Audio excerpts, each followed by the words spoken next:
News Gujarat. Bihar દેહત્સદ જેવા વિસ્તારમાં મજૂરોનો વેશ ધારણ કરી ₹11 લાખના હીરાઓ ચોરી કરનાર 2 આરોપીઓને મધ્યપ્રદેશ તથા રાજસ્થાનથી મુદ્દામાલ સાથે પકડી પાડતી કાપોદ્રા સર્વેલન્સ ટીમ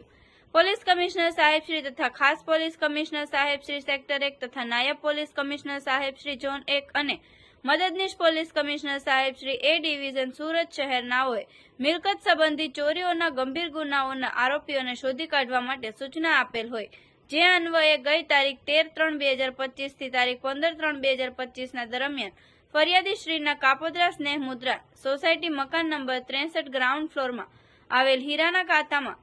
કારીગર તરીકે કામ કરતા આકાશ શાક્ય રહે મધ્યપ્રદેશ નાઓએ ફરિયાદી શ્રીના પિતાએ શેપ તિજોરી ખોલવા માટે તેઓના મોબાઈલની ફ્લેશ લાઇટ ચાલુ કરી આપેલ તે વખતે શેપ તિજોરીનો નંબર જોઈ જાણી લઈ ફરિયાદી શ્રીના પિતા પાસે રહેતી ચાવી ચોરી કરેલ હીરાઓ શેપ તિજોરી ખોલી કિંમત ₹11 લાખ ગણી શકાય હીરાઓ ચોરી કરીને નાસી ગયા। ગઈ હોળી ધૂળેટીના તહેવાર નિમિત્તે તારીખ 13 થી 15 વચ્ચે જ્યારે હીરાના કારખાનાઓમાં રજા હોય છે અને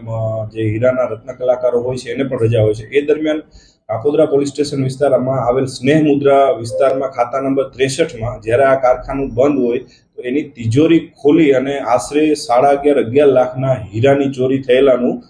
માલુમ પડેલું અને 16 તારીખે ફરિયાદીશ્રીએ કાપોદ્રા પોલીસ સ્ટેશને ફરિયાદ નોંધાવેલી।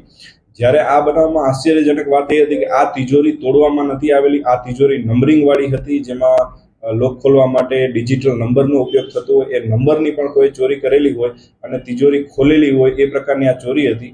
ત્યારબાદ કાપોદ્રા પોલીસ સ્ટેશને જુદી જુદી ટીમો બનાવી તેના જે રત્ન કલાકારો કારીગરો હતો એના ડેટા મેળવવાનું ચાલુ કર્યું। એમાંથી એક કારીગર, જે કારીગર આકાશસિંહ દેવસિંહ શાક્ય નામનો કારીગર પોતે આ બનાવના આગલા દિવસથી ગુમ હતો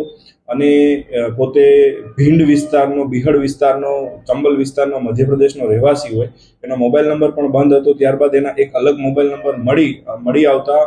ભીંડ વિસ્તારમાં એક સર્વેલન્સની ટીમ PSI પિંજર તથા દામજીભાઈ અને સંજયભાઈ હેડ કોન્સ્ટેબલોને મોકલવામાં આવેલા અને ત્યાં આગળ 2-3 દિવસ રેકી કરતા એ વ્યક્તિ 2-3 દિવસથી આ હીરાની ચોરી કરીને ત્યાં જ રહેતો હોય એને રેકી કરી અને ત્યાં પકડી લેવામાં આવેલો। ત્યારબાદ એના દ્વારા માલુમ પડવામાં આવેલ કે આ ચોરીમાં અન્ય પણ એક આરોપી કૈલાસ કુમાર, જે સિંહોરી રાજસ્થાનનો રહેવાસી હોય, તેણે પણ આ ચોરીમાં એની મદદગારી કરેલી હોય અને અડધો મુદ્દામાલ તેની પાસે હોય, જેથી